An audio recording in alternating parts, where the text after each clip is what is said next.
My name is Sean Hosier. I'm a detective in our Special Victims Unit here at the Family Justice Center. As it says on the screen, I've been in law enforcement almost 24 years. Investigated everything from homicides to currently investigating child and adult sexual, physical assaults, as well as investigating internet crimes against children.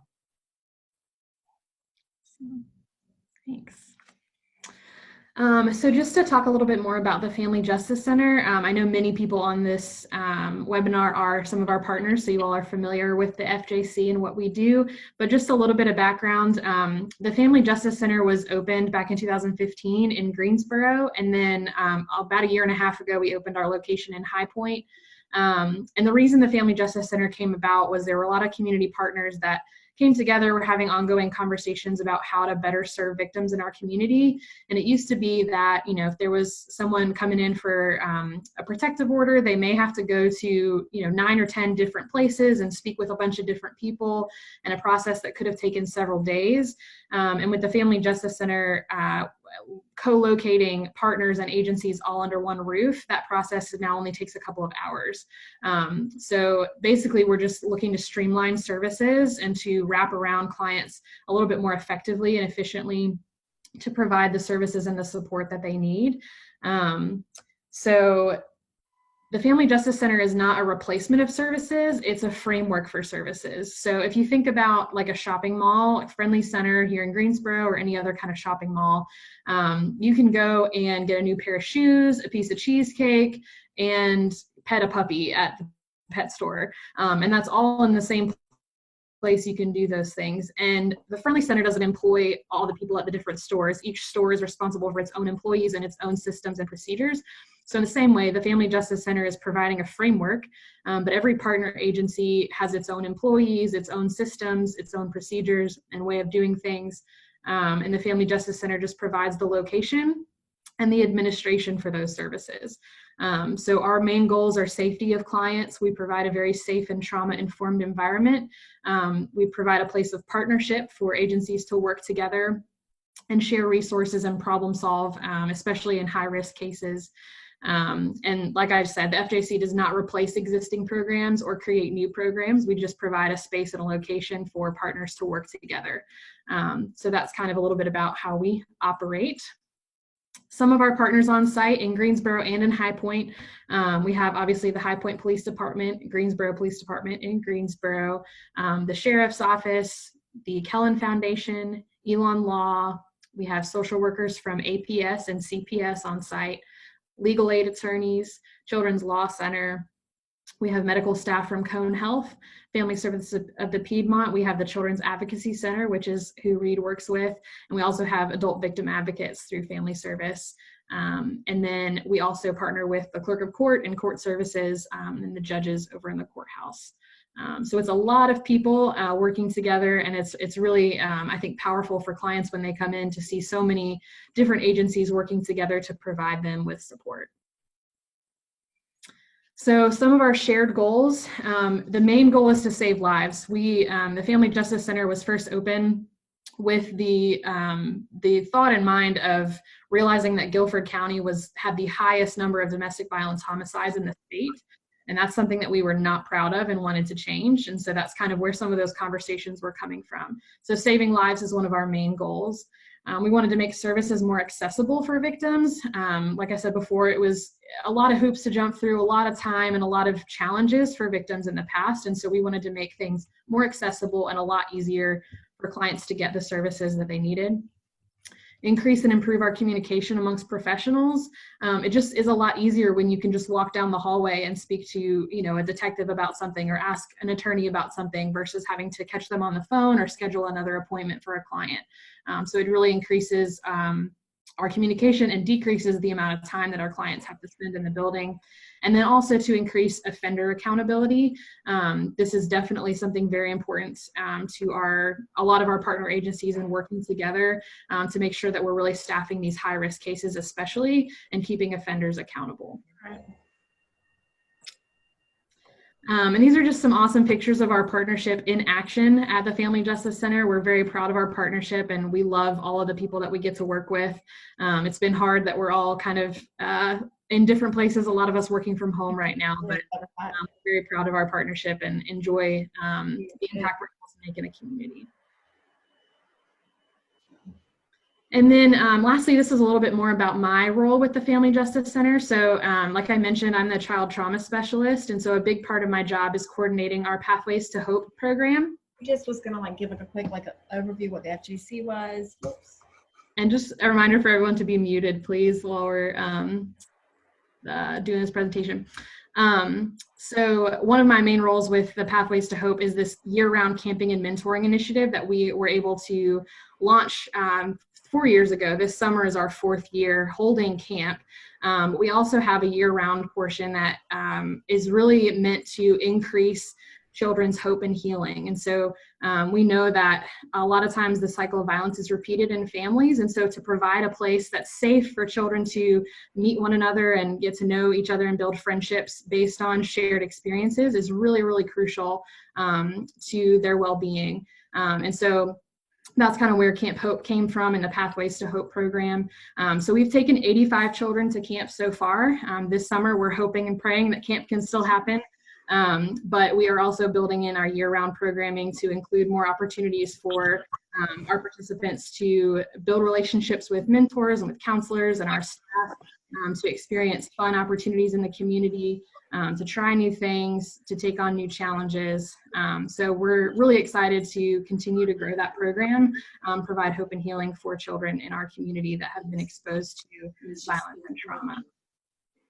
I did not realize. All right,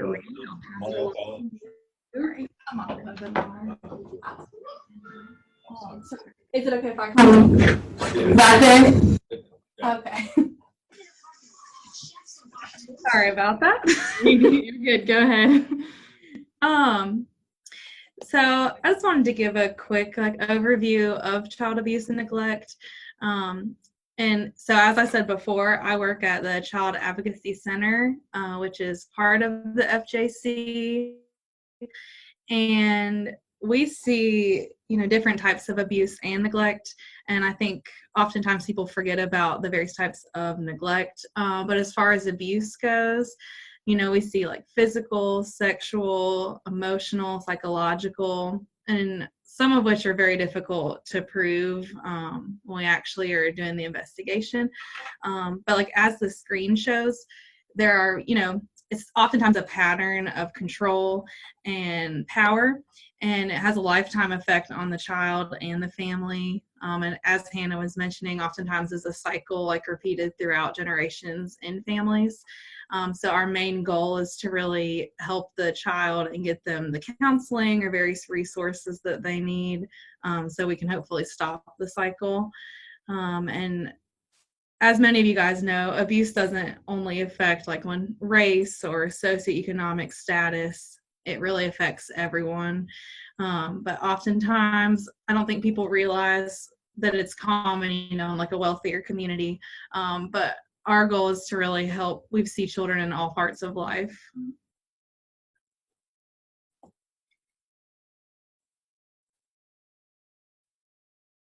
And so just to go over some of the red flags and risk factors that we see when it comes to abuse. And it can be, oftentimes we try to stress as well that, if a child has changed their behavior, it may be abuse or it may not. It may be indicating something else. But oftentimes, if a child is experiencing some sort of trauma, their behavior may change. They may start acting differently at school or at home. They may be having emotional responses like showing depression, anxiety, various mental health issues. And they may withdraw from certain activities that they used to really enjoy, or they may, be showing signs of fear. There could just be so many different ways that a child could respond to possible abuse. But that's why we really just encourage open communication with the children in your life, because it may or may not be a sign of the abuse. And oftentimes, of course, like lack of supervision. If a child is experiencing neglect, it could also be abuse going on at the same time. So it really just depends on the situation, but just to really, especially for the relationships in your own life, to really pay attention to the behaviors of the children that you know. Sudden loss of self-esteem or confidence is also a big one as well. And then as far as neglect goes, I know a lot of the children that are actually in foster care system, they've experienced neglect like due to drug use and various things. And so I just think that's one that's often forgotten about when we are talking about abuse. But it often goes along with abuse. And there are physical, medical, educational, and emotional neglect, just to name some of like the main categories. And it's often just failing to provide for the child's basic needs in whatever capacity that would be. And so just some of the examples on the right, you would see like lacking the medical and dental care that they need, medications, consistently having a dirty or severe body odor, which that's one that I think most people probably think of when they think of like physical neglect, not having appropriate clothing, things of that nature. But also as well, like being frequently absent from school or missing appointments. Those are pretty good for the school social workers to often, be dealing with that. And begging or stealing food, that can often be a pretty easy indicator, but it may also be, showing signs of poverty. So it's just, there's so many factors, and that's why I really just encourage like open communication with the children, because it may or may not mean abuse or neglect.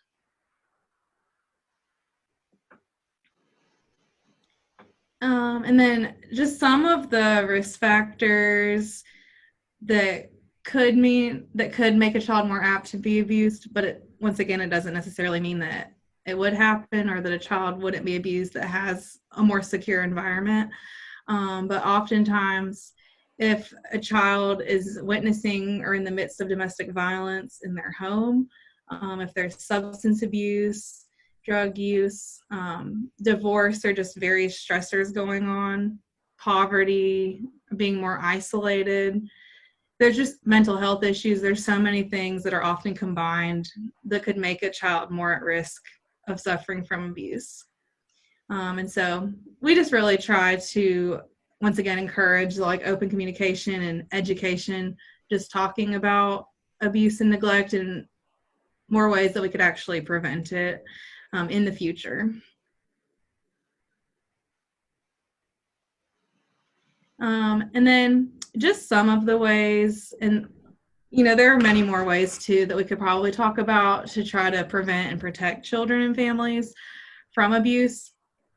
But it's really just encouraging that communication, the social skills with your children and family, the parental support, just letting them know that you're there, and having those early conversations about body safety, and letting your child know that you are a safe person, or letting the children in your life know that you're safe for them to come to if anything were to ever happen to them. And we often stress when we do the body safety trainings that, if something's already happened to you, or if it may happen in the future, that it's never your fault. We don't keep secrets. There are just so many parts of the conversation, like an open conversation that could be helpful. Just as well as to like having more connections in the community with teachers and like with the school, things like that. So those are just some of the examples that we try to really talk about in the community for protecting kids.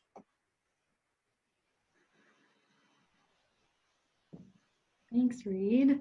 I wanted to add one more thing in here when talking about protective factors and resiliency. This is something we talk about, the science of hope, a lot with our Pathways to Hope program. And one of the things that a lot of research has shown about hope is that a lot of times kids who exhibit a lot of rage, it's really just a step away from feeling hope. And so we know that hope is made from willpower and way power. meaning having the will to achieve a goal, having the motivation to work towards a goal, and then the way to actually get there, having a pathway to accomplish that goal. So if one of those, the will or the way, is missing, a lot of times that causes a lot of frustration and anger in children. And so seeing a child that's just really full of rage or gets very easily frustrated, that likely means that they're lacking some hope in their life. And then below that, we often see they're unable to adjust to that. They start to feel despair. They start to give up easily. They start to not care anymore, which then leads to apathy at the very bottom. So I bring this up because I think right now with COVID going on and with kids being out of school for several months now, going into the summer with not really having a chance to say goodbye to their friends and to their teachers, and to sort of end the year like they normally would, I think that can definitely impact children, their emotional and social well-being, but also their vulnerability to potential abuse. Whether that goes on in their household or their neighborhood, or as we're going to talk about in just a minute, in the online world. I think that this time in our history has definitely increased some vulnerability for children, especially if they're in this place of feeling a little bit hopeless. They might be looking for ways to feel noticed, to feel encouraged, and to feel supported if they don't feel that in their own home, which again can kind of lead to some vulnerability online. But before we get into that, I wanted to touch on a couple more things that are just relevant for right now. Looking at, ways that children can be resilient. Children are resilient at the end of the day, but some things that really help with that are relationships. The relationships are a number one factor, protective factor for children who are at risk. Having a strong, healthy relationship with another adult, that could be a teacher, a counselor, just someone in their life. It doesn't have to be a family member. It can be a mentor, but those relationships have been shown to really increase children's resiliency. Routine and responsibility, especially right now, having some kind of structure to their day, somewhat of a routine at home, whether that's, they do school in the morning and then they play outside and then they do chores and then they get ready for bed. Whatever that routine looks like for their family, that's really helpful in helping children feel safe and feel like they know what's to expect the next day. And then responsibility as well, giving children some kind of responsibility at home, whether that means, picking up their room, helping to take out the trash, helping to cook dinner. Some of those age-appropriate responsibilities can really help children feel some agency and some control in their life when a lot of things feel out of their control right now. And then the last thing is just being real with them. Depending on their age, children may have a lot of questions about what's going on. And so answering their questions in an age-appropriate way, being honest with them, and just telling them the truth. I think that can really help children to feel like they have a framework for what's going on, and feel like they are able to understand a little bit more about what's going on. It helps them feel just to wrap their heads around the situation. And then as we kind of jump into our online safety section, I'm really excited about this. These are just some kind of bullet points I found online. But again, I just want to reiterate, I think this is really, really relevant right now. I know Detective Hosier was just saying he was talking to a parent earlier today about some of these things. So we know that the average age that a child gets a cell phone is 10 years old. And that's a cell phone. So a lot of kids have tablets or computers or other things that they're using even for school when they're a lot younger than that. So knowing that children have access to the internet very young. And so just a lot of the things we're about to talk about are really important for children and teens to understand, for parents to understand, and to just have that open dialogue with their children.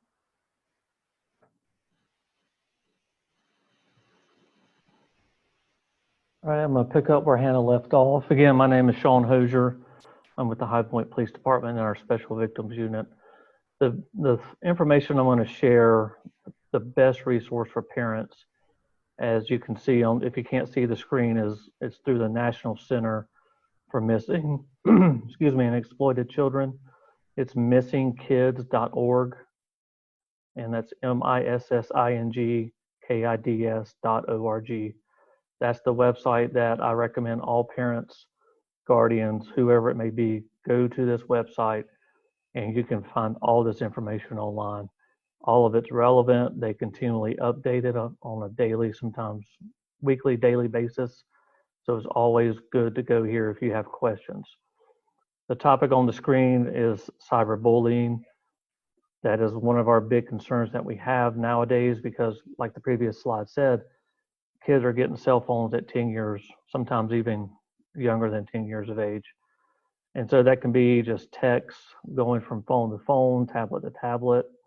But now with all the social media websites, I could name apps for probably the next 30 minutes, but we don't want to do that. But if it can send a text message or you can message somebody else through an app, cyberbullying occurs. And that could just be anything that is sending harmful images, posting words, negative images, anything like that will eventually go to the line of cyberbullying. And how you know that a child is experiencing that is they may have been on their phone, now they don't want to get on the phone, or they don't want to go online. They're withdrawing from their family and their friends. They don't want to talk about what's going on the computer, and you can see how your child or your niece, nephew, whoever it may be, they're having that big change in behavior. Another thing that cyberbullying relates to is also the child's performance in school. How are their grades? If you see declining grades or not a willingness to go back to school, that could be a huge red flag that what's happening is related to school or somebody said something at school. So that's something to be cognizant of. And if you experience this type of environment with your child, or this is happening to your child, and the schools are involved, then please let the schools know.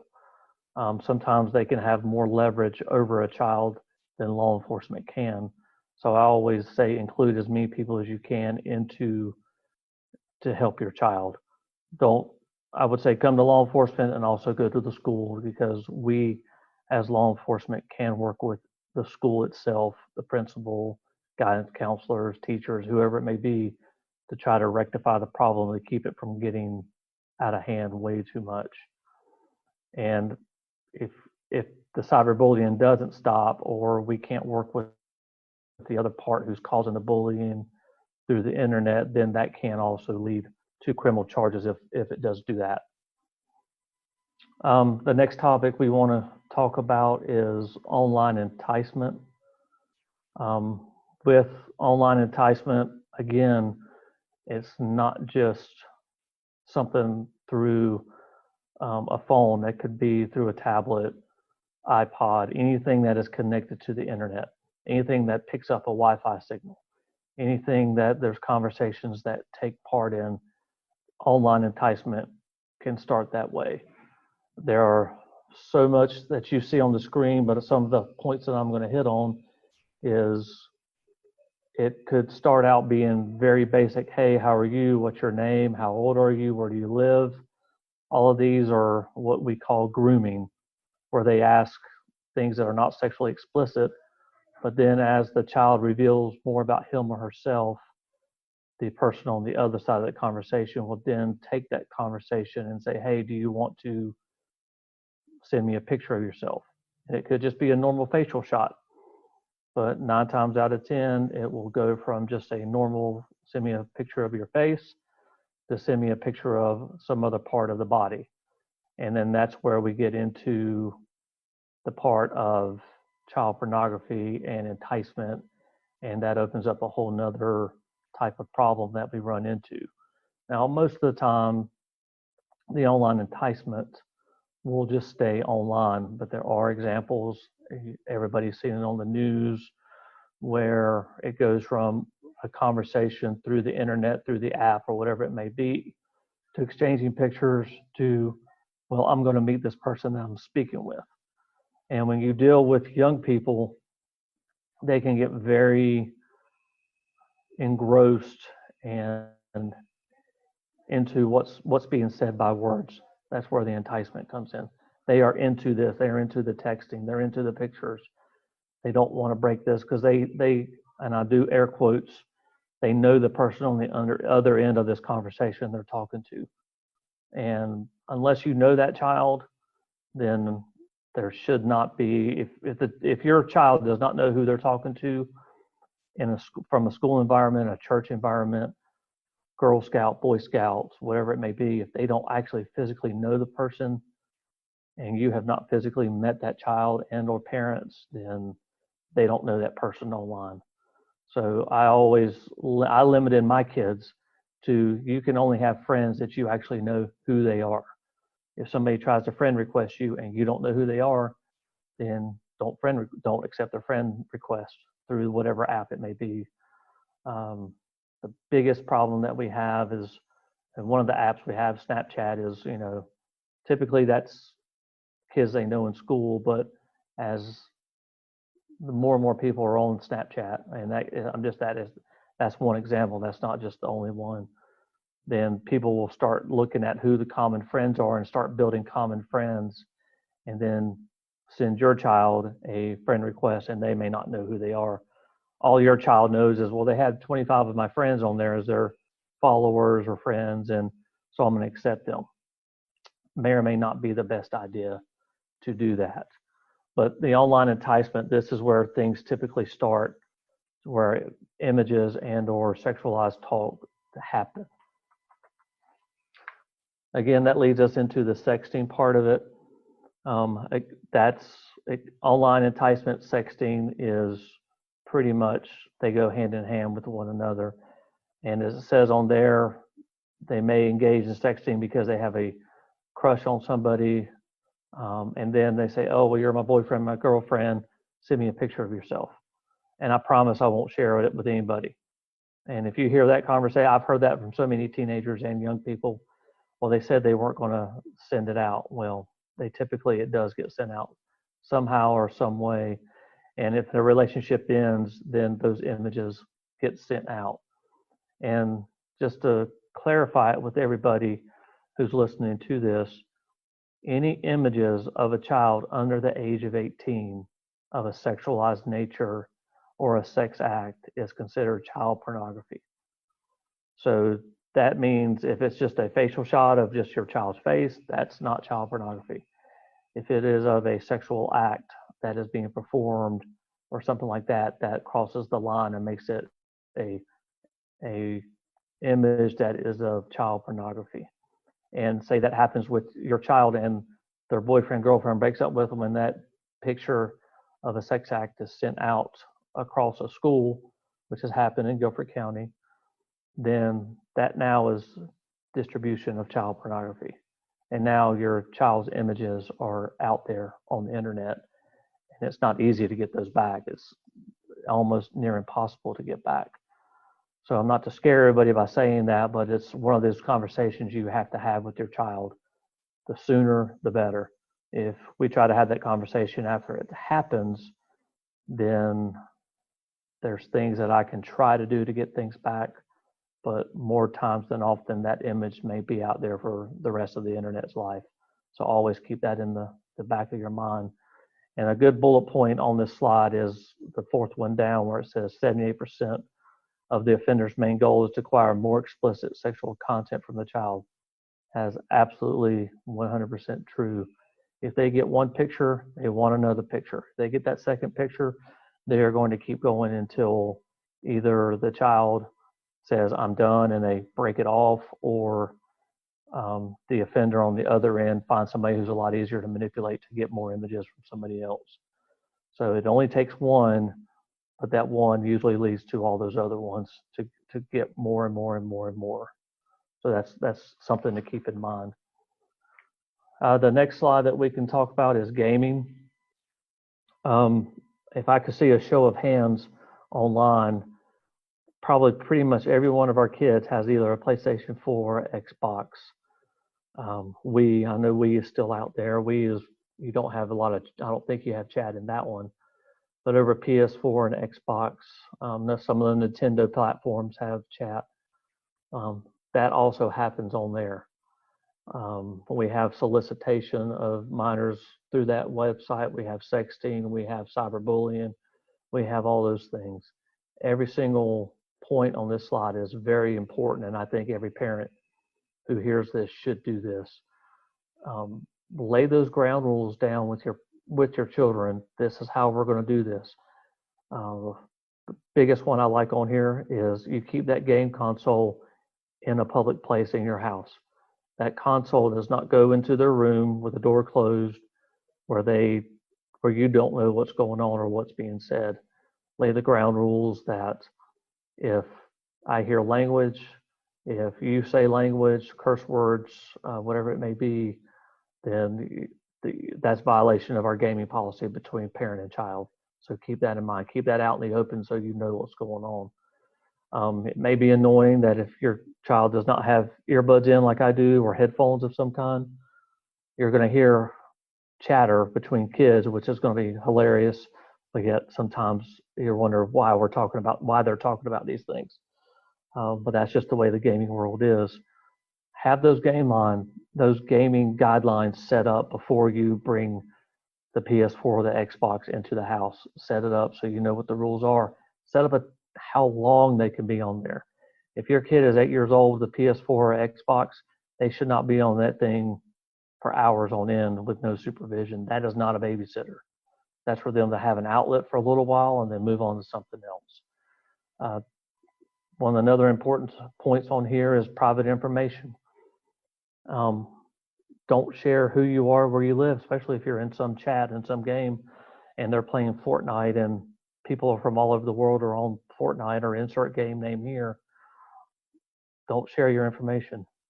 That also, the gaming platform also goes back if you don't know that child on the other end or that gaming tag, who that person is, don't add them. Don't let your child add somebody they don't know to their game or their friends list or things like that. If you don't physically know that person, then don't allow them to be friends with them online. And if you want to know about a game, it says on the screen in front of me, those that can see it, esrb.org. That's a perfect way to read out if that game is a fit for your child. That gives you whether it's kid-friendly, teen rating, an adult. No child should be playing Grand Theft Auto or GTA, and that is not a kid-friendly game at all. And that's just one of the games out there. But that'll lay everything out. ESRB will lay that out about what is safe and what is not safe. The next slide, social media. Oh, it says here on the screen, Facebook, Instagram, Snapchat, TikTok, Twitter, Whisper, Kick, Meet Me, Monkey. That's 2, 4, 6, 8. That's just 9 apps that are out there. That does not include everything that's out there. It does require, most of them require you to be a certain age to be on there, but guess what kids do? They're sneaky, they make themselves older than what they are, and boom, they get on those. And a lot of times parents have no idea. So if you don't know what's on your child's digital device, cell phone, tablet, whatever it may be, that's where you need to go to those devices. Hopefully you've had a conversation about what's appropriate, what's not appropriate. Can I get on this? Can I not get on this? Things like that. And always don't let your child say, but mom, everybody has this. It's okay. That doesn't matter. You're not everybody. That's your child. You set rules for your child, whatever they may be. Because it's not about what you post and how many likes you get, because all teens feel that pressure. Well, I want to get on TikTok and make funny dance videos and get all the likes that I can. Well, some people just don't want dance videos on there. They set fake profiles and they're asking for certain types of videos. And I have investigated crime, cyberbullying, online enticement, exchange of pictures through all of these except for Monkey. I have not investigated anything through that personally, but I know through various other information that I get through the internet that is a very Monkey is one that you can get a lot of information off of. Again, check behind your children. If they say they're going to do something and you ask them and set expectations, then do that. If they are asked, you need to make sure that if they do get approached by somebody online and then ask for something they don't know who it is, block and report that profile. All of these social media companies have rules and guidelines, and if somebody gets reported as being inappropriate or asking for information that's private or pictures or things like that, then report it, and then that company will then block them from their platform. The next question to bring up is, how do you talk to your child about this? Well, like Hannah said earlier, like Reed said earlier, you have to be able to have the ability to communicate with your child. You don't want to wait until something has happened and then you're behind the curve, behind the 8 ball, and what's going on. I'm not saying bombard your child if it hasn't happened to them, but if you haven't had a conversation with your child about it, then some of the questions on the slide here are very relevant. Ask them, has anybody ever tried to talk to you about inappropriate or sexualized things? Do you trust all your online friends? Is there anyone you should unfriend or block? Do you know how to report, flag, or block people on this app or website or anything like that? Show me how you do that. And be able to, as a parent, not be upset if your child does approach you. Because if your child knows, well, if I tell my mom or my dad, they're going to get mad at me for telling them what happened. That's the child's mindset. Well, just let your child know you're probably going to be upset about what happened, but not upset or mad at them for what happened. Because sometimes things do happen online that are outside of your child's control. Because sometimes friend requests are sent. You may think you know them, and then all of a sudden a picture or image, video, whatever it may be there of something you don't want to see that's of a sexualized nature. Well, that's when you hope you have your trust and your faith in your child that they will come to you, because there is a good open line of communication between you and your child. But have that conversation with them, because internet safety, because if your child has those devices, then there's going to be something that crosses that barrier with them. You want to make sure you have a good threshold of information to give your child for their protection. To continue on to the next slide, like I've kind of already said, be proactive. Don't wait until, oh, it's not going to happen to my child, I'm not worried about it. Be proactive. Talk to your child ahead of time. Talk to them, even if you have talked to them, bring it back up. Hey, what's going on? How's everything going? School going okay? I did this with my own kids when we set up rules for tablets, phones, gaming systems. When I asked for that phone or that tablet, it was, oh no, give me a minute. It was like, no, it's mine. I take it because it's mine. It's not theirs. Get that tablet and make sure you know what that passcode is on that tablet, phone, or whatever it may be. And then you have the ability to go through your child's phone, tablet, whatever you need to do. So, because a lot of parents say, well, they won't share that with me. Well, it's your house, it's your device, your child's in your house with your rules. So don't give free rein to that with that device for your child. Make sure you know how to find those things. And kids are very good about hiding things. There are apps out there that you can hide things behind that look like it's just a regular app and it's not any kind of sharing device. Make sure you know, if you don't know what something is, ask your child what it is. One of the big things that it should pop up that you would think about is there's actually fake calculators. Like I'll say Apple. On Apple, it comes with a calculator on it. There are fake calculators that you could store things behind that are passcoded protected. So unless you know that passcode for that calculator, you won't be able to get into it. And that should be a red flag if you see 2 of the calculators on your child's device. Make sure you understand yourself. If I say, yes, my child can have this app, understand how to open it and how you can access what they have in it. Snapchat has what they call a My Eyes Only feature to that. That is passcoded protected. Well, that's where, if you don't know that's on there and you don't know your child and you don't ask your child about it, then he or she won't probably share that with you, because they can hide things behind that are not going to be on their phone roll. It's not going to be under their images or photo side of their phone.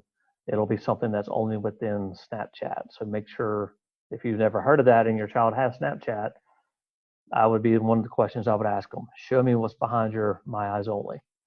And then whatever you find, you may have to have a conversation about it.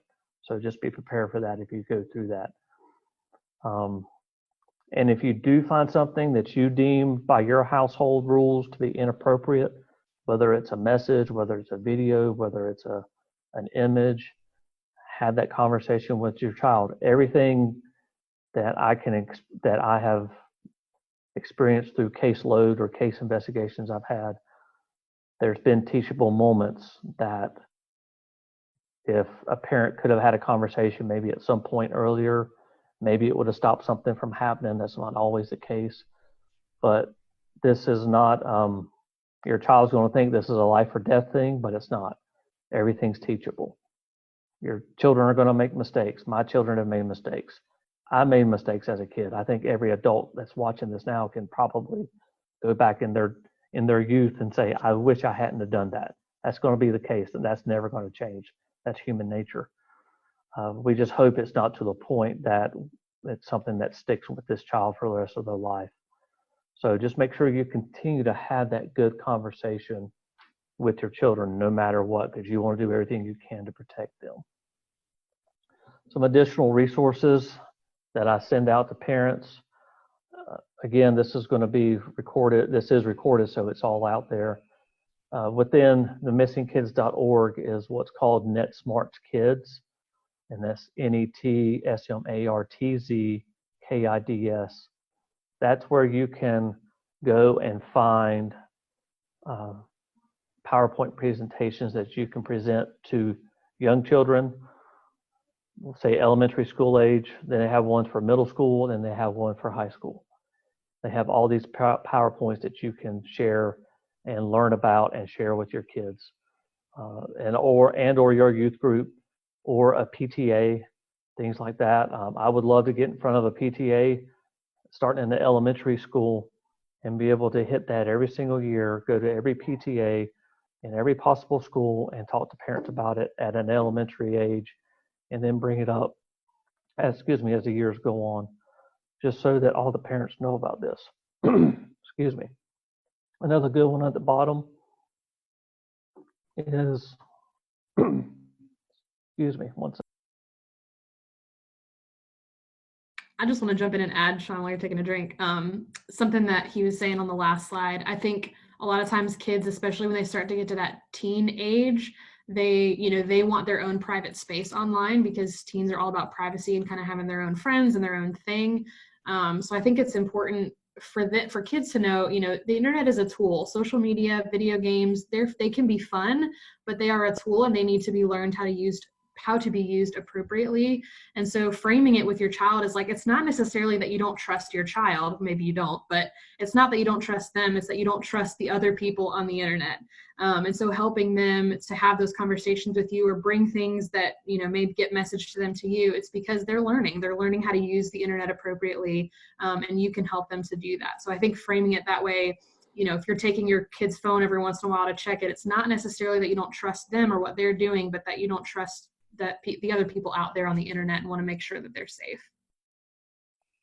And that's very well said.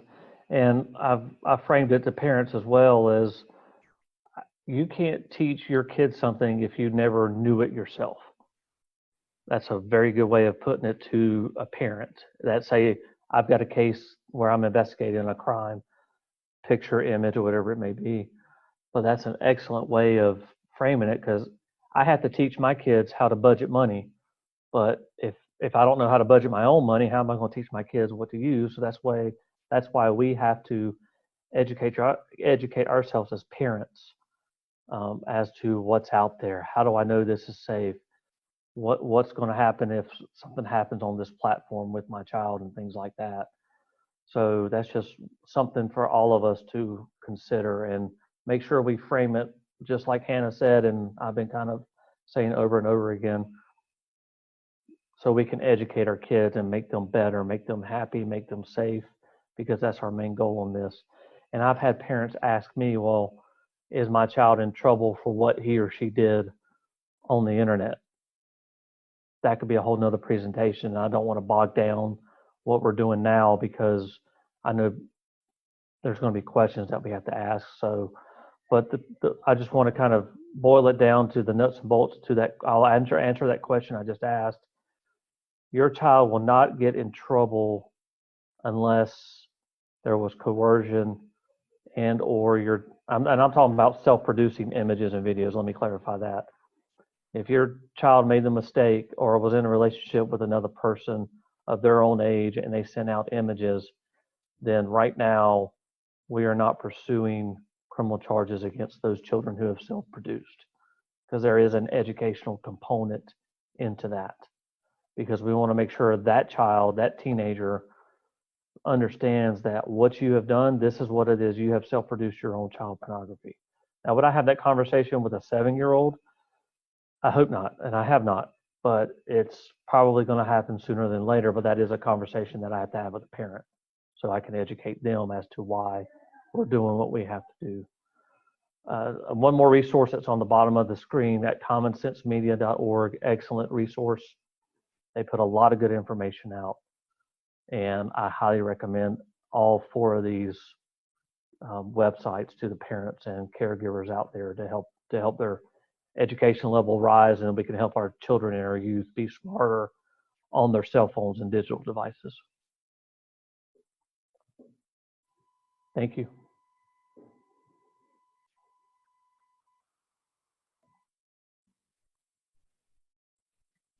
All right, thanks. Does anyone have any questions at this time?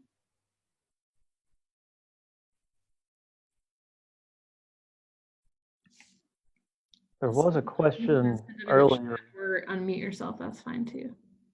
There was a question earlier about internet security.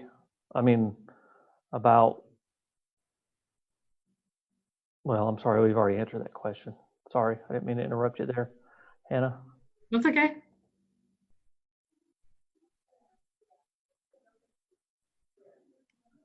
Like, one of the questions is, can this be shared? Yes, I think it can be shared. This was from somebody with the Guardian Ad Litem program. Mm-hmm. Yeah, I don't see why it wouldn't be able to be shared. Definitely. And I think, once we're able to do things in person again, I think any of us would be happy to do something similar, another presentation in the future. And one of the questions was about the website. And if the website is, if that was the Net Smart Kids, if you just Google National Center for Missing and Exploited Children, that is where you will find all the questions about Net Smart Kids and things like that that are related to any of the how to broach the subject of internet safety with your child. So, and the question was, there is a question, is the age of consent still 16 or is it 18? In North Carolina, it is still 16. So at the age of consent for sex is 16. But images and videos is still worded where it's 18 or under 18. That's where I brought up that example of, if you're a teenager who is 16 or even 17, and I've had cases at both ages, they were in a consensual relationship, pictures, images were taken, videos were taken, and then they were sent out. Those pictures and or videos are considered child pornography. And that's where those images, that's where that type of investigation would go forward. And those pictures or images are sent in a secure manner to the National Center for Missing and Exploited Children, because since those are considered child pornography, then I have to inform NCMEC that these unknown images are now, this victim is under the age of 18 and they consider child pornography. So it's a long process that we have to do those things for images and videos of teenagers under the age of 18. Another question is, how can you volunteer? That volunteer to speak on this topic, or for just if Crystal, if you could clarify that would be wonderful.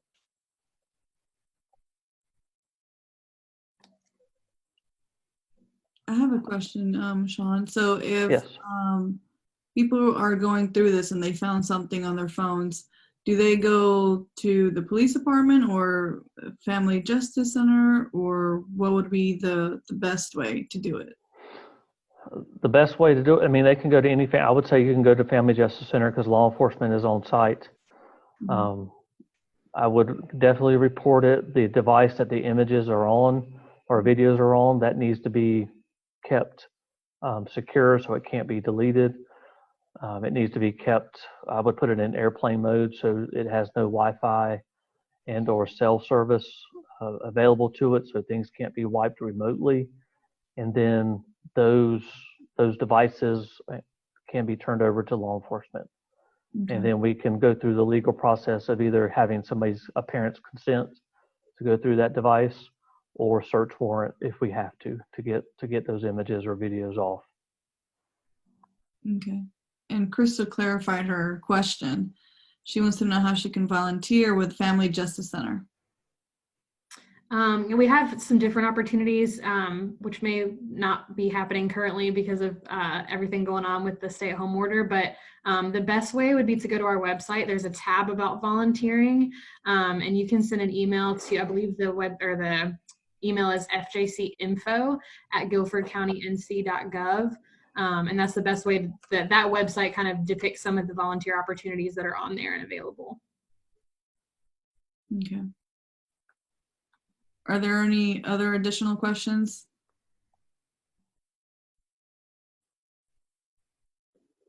I will throw it out there that my email is included in the presentation.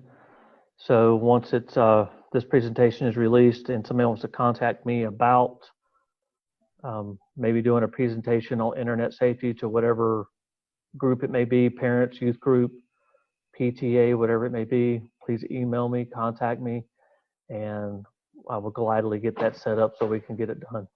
Yes, maybe we can do another one since we couldn't go live today because it's got really helpful information, and I think people would benefit, I mean, from everything you provided today. So that would be great if you're willing to do that, Sean. Oh, definitely. And I enjoyed, this is a great platform to try to get on, to at least spread the word. Mm-hmm. And then it'll probably grow from here. So I'm glad it worked out well. Yes, and I would like to thank each and every one of you for this presentation and for your time, because the knowledge you provided today is, like I said, very helpful. So thank you, Hannah, Reed, and Sean, and for everyone that joined us today. Yep. Thank y'all. Appreciate it. Thanks everyone for bearing with our technical difficulties too. We made it work. I know. Thank you.